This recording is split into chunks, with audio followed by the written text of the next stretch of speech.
All right, I get the pleasure of introducing Tina Mitchell with Highlands Mortgage this morning.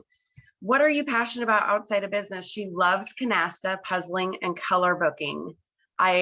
She also loves to travel, listen to music, camping, and everything nature. She just upgraded her pop-up tent trailer last year and have already went camping 7 times this year.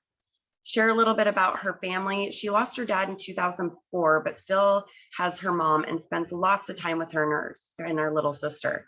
She takes the three of them on the train trips to Portland, usually 2 to 3 times a year, and they'll be going in October. Her husband Dave and her have their first grandchild, Colina, that they get to babysit every Friday.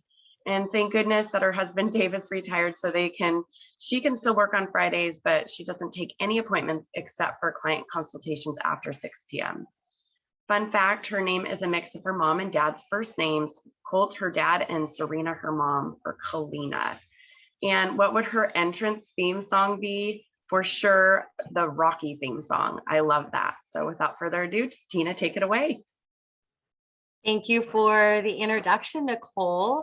So let me give you a screen share for my presentation, and we're going to talk about the history of mortgage rates from 1971 to 2020. And of course, I'll tell you where they're at today. In 1971, the same year when Freddie Mac started serving lenders on the 30-year fixed rate mortgages, that's when they started taking history of or creating history of what mortgage rates have done. They hovered between 7.29 and 7.73%. The annual average rate of inflation began rising in 1974 and continued through 1981, which brought the mortgage rates to 9.5%. As a result, lenders increased rates to keep up, or the inflation was 9.5%. As a result, lenders increased rates to keep them in check with inflation, leading mortgage rates to very volatility stage. The Federal Reserve combated inflation by increasing the federal funds rate, the overnight bench rate that banks charge to borrow from each other. Continued hikes in the Fed fund rate pushed the 30-year fixed rate mortgage to an all-time high at 18.63% in 1981. Eventually, the Fed's strategy paid off and inflation fell back to normal historical levels in October of 1982. Home mortgage rates remained in single digits for much of the next 2 decades.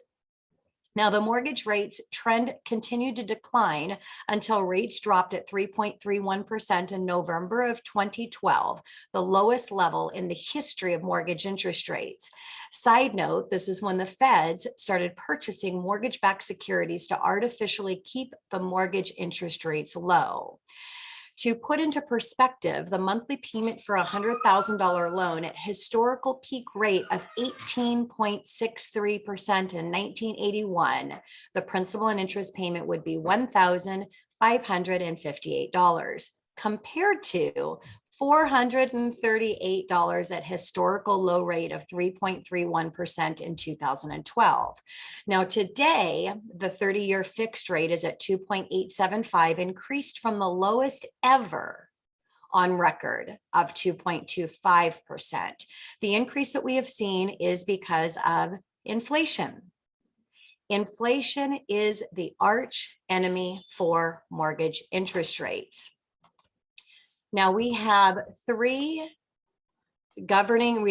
houses of government that all have a very low fear level of spending money and the inflation risk around that. We are possibly facing inflation at the highest level that we've ever seen.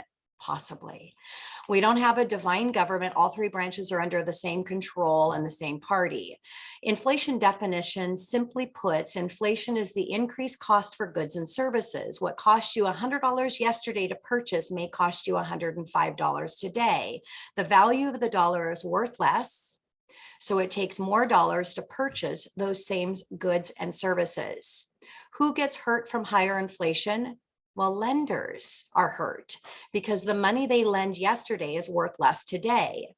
Those attempting to get into the housing market during higher inflation times are impacted because of their income, savings, and available for down payments are not able to keep up with the ever-increasing home prices. Who benefits from higher inflation? Home owners benefit from higher inflation because the money that they pay back, their fixed rate mortgage payment, is worth less today than it was yesterday, but it's fixed. The higher the inflation rate, the sooner your home value doubles based on the rule of 72. Now, do home prices rise with inflation? Yes, they do. As the value of the dollar is worth less due to the higher inflation, it takes more dollars to purchase that same property. Real estate has traditionally worked well as an inflation hedge. Do homeowners see inflation good for home prices? Yes, as a hedge against inflation. Your home increases in value will offset some of or all of the inflation.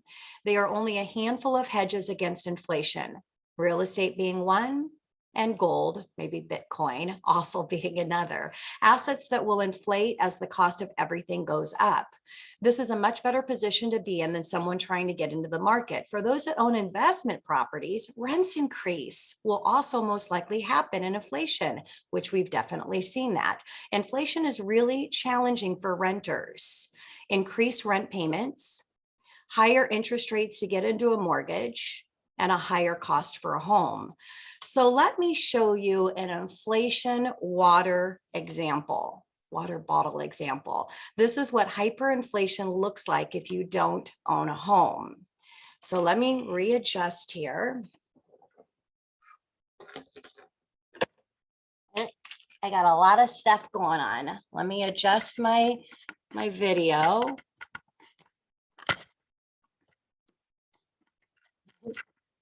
Okay.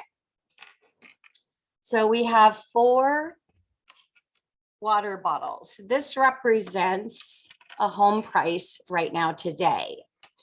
And then we have 4 water bottles over here. This represents your income.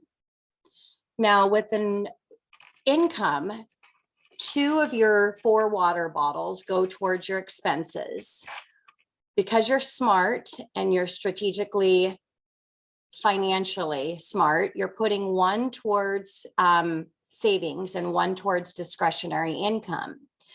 Now, if we move out with inflation, this real estate property now is worth 5 water bottles. However, you still only make 4 water bottles for your income. So your expenses went from 2 water bottles now to 3. You don't have any money for discretionary income. You're still financially smart. So you take this extra water bottle and you put it over in savings. Inflation continues. Real estate now goes up to 6 water bottles. However, your income remains the same at 4 water bottles. Your expenses is now 4 water bottles. You have no money for discretionary income, and you have no money to put into savings. Now, if you were a homeowner, you actually increased your home value by 2 water bottles because of inflation. Now, this is your home savings account, which can offset the fact that you were not able to save money over here. Again, that's what hyperinflation looks like with my water bottle inflation example. All right. Now, as I'm wrapping up my time,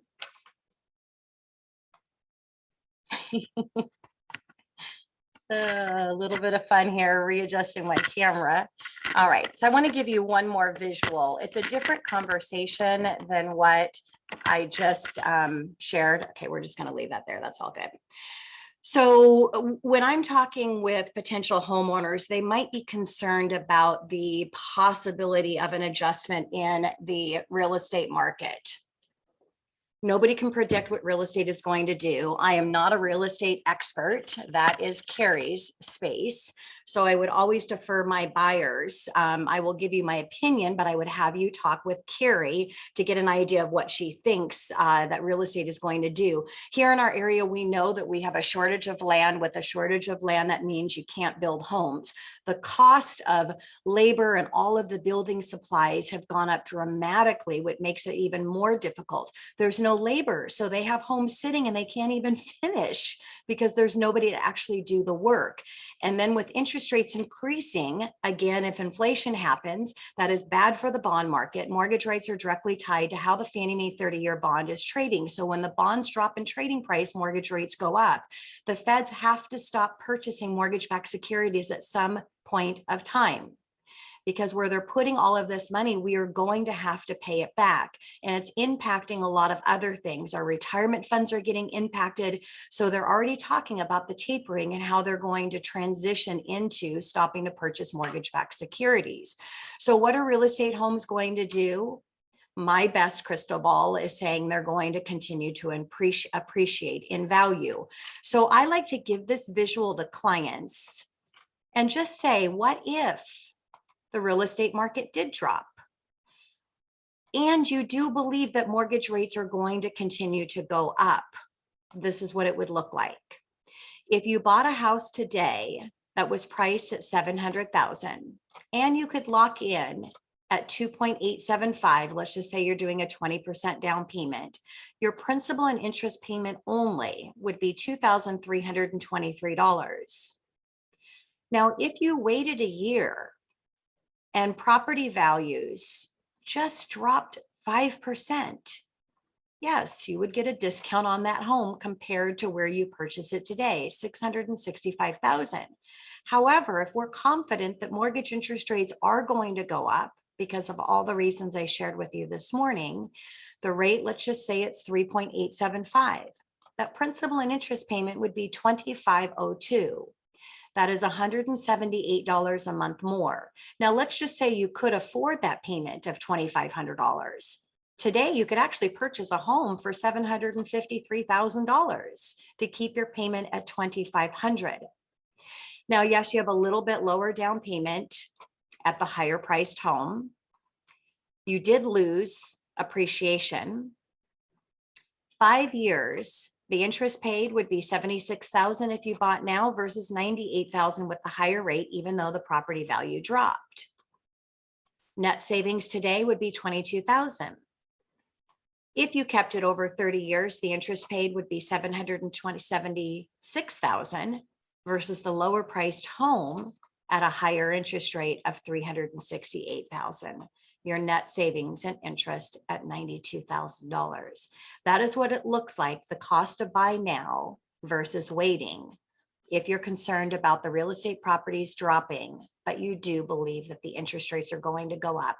Now, if I showed you that report and what it really looked like and what's going to happen with real estate, it is scary, because then we could just assume real estate's going to go up and interest rates are going to go up. I'm here to share as your local mortgage expert, you cannot save quick enough to keep up with appreciation. I'm also here to say that your real estate property will always increase in value over time. The only time you lose in real estate is if you're forced to sell at a bad market. When the market drops, just don't sell unless you plan on buying up. That's a really great story. You buy up, you sell low, but you get to buy low. And that's a much better scenario.